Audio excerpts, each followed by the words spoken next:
Hello friends, আমার আরও একটি মিনি ব্লগে তোমাদের সকলকে জানাই স্বাগত। আজকে ছিল মঙ্গলবার, এখন আমরা চলে এসেছি স্কুলে। আর এসেই সিঞ্জিতার ক্লাস ছিল, ওই জন্য ওর ব্যাগটা আমি রেখে দিয়েছিলাম। ও খুঁজে পাচ্ছিল না বলে ও কাঁদছিল না হাসছিল কি জানি, বুঝতে পারছি না। তো এরপরে আমি এখন যাচ্ছি ক্লাস নিতে।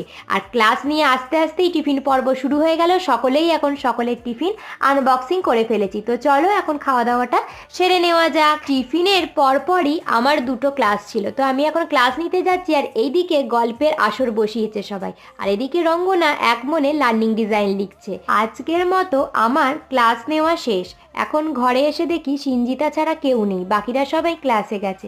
এখন সিঞ্জিতা আমাকে একটা কেক দিল। খাওয়া দাওয়া শেষ করে এখন ডায়েরি লেখার কাজটাও সেরে নিলাম। এরপরই ছুটির ঘন্টা পড়ে গেল আর বাড়ি যাওয়ার জন্য আমরা রেডি। সিঞ্জিতা ওদিকে ঘরে তালা ঝুলিয়ে দিয়েছে।